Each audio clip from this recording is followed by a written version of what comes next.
Hello guys, అందరికీ నమస్కారం. Welcome to the RS four channel. ముందుగా వీడియోలోకి వెళ్ళబోయే ముందు మన ఛానల్ని లైక్ చేసుకోండి. ఎక్కువ రీచ్ అనేది లేదనమాట, సో లైక్ చేసి పెట్టుకోండి. ఇక పాయింట్లోకి వెళ్ళిపోదాం. ఎక్కువ సేపు లాంచ్ను ఫాస్ట్గా కంప్లీట్ చేసేస్తాను. అఖండ మూవీ ప్రీమియర్స్ అయితే ఆపేయడం జరిగింది. రీసెంట్గా ట్విట్టర్లో అయితే ఈ న్యూస్ హల్చల్ అవుతుంది, అందరికీ తెలిసిందే. ఎందుకు ఏంటి అనేది ఇప్పుడు నేను చెప్తాను, వినండి. తెలియని వాళ్ళు ఉంటే తెలుసుకోండి, తెలిసిన వాళ్ళు ఉంటే లైక్ చేసి సబ్స్క్రైబ్ చేసుకోండి. తెలియని వాళ్ళ కోసం ఈ మూవీ ప్రీమియర్స్ అయితే ఆగిపోయినాయి అనమాట. అక్రాస్ మొత్తం ఏపీ తెలంగాణలో మొత్తం ఆగిపోయినాయి. అండ్ ఎందుకు ఆగిపోయినాయి, ఏంటి ప్రాబ్లం అంటే, హీరోస్ ఇంటర్నేషనల్ మూవీస్ ప్రొడ్యూసర్స్ అనమాట. ఆ సంస్థకు సంబంధించిన ప్రొడ్యూసర్స్ ఎవరైతే ఉన్నారో వాళ్ళు ముంబై హైకోర్టులో కేసు వేయటం అయితే జరిగింది. 14 రీల్స్ ప్రొడ్యూసర్స్ ఎవరైతే ఉన్నారో వాళ్ళ మీద కేసు వేయటం అయితే జరిగిందనమాట.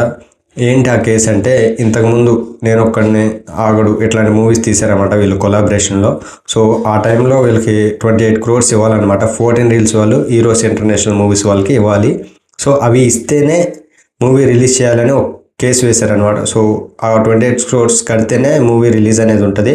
బట్ అది ప్రీమియర్స్ వరకైనా అండ్ నార్మల్ మూవీ రిలీజ్ కూడా ఆగిపోయిందా అనేది ఇంకా కన్ఫర్మేషన్ లేదనమాట. సో ప్రీమియర్స్ వరకు అయితే ఖచ్చితంగా ఆగిపోయినాయి. సో దీంతో ఎంతోమంది ఆశలు పెట్టుకొని అఖండ 2 ప్రీమియర్స్ చూడాలి అండ్ సినిమా చూడాలనే ఆశతో ఉన్న వాళ్ళకి చాలా పెద్ద దెబ్బ తగిలింది అనుకోవచ్చు. అండ్ ఎవరైతే బుకింగ్ చేసుకున్నారో వాళ్ళకి రీఫండ్ ఇచ్చే కార్యక్రమం కూడా చేస్తున్నారంట. అది ఎట్లా చేస్తారు ఏందనేది ఇంకా తెలియదు. సో ఎవరైతే ప్రీమియర్స్ బుక్ చేసుకున్నారో వాళ్ళకి కన్ఫామ్గా రీఫండ్ అయితే చేస్తారంట. అండ్ ఈ అఖండ అండ్ బాలయ్య ఫ్యాన్స్ ఎవరైతే ఉన్నారో వాళ్ళు మన ఛానల్ లైక్ చేసి సబ్స్క్రైబ్ చేసి పెట్టుకోండి. ఇలాంటి కంటెంట్ మరిన్ని వస్తాయి. అండ్ కొత్త అప్డేట్స్ ఏవైనా ఉన్నా మన ఛానల్లో వచ్చేస్తాయి. Thanks for watching. Please subscribe.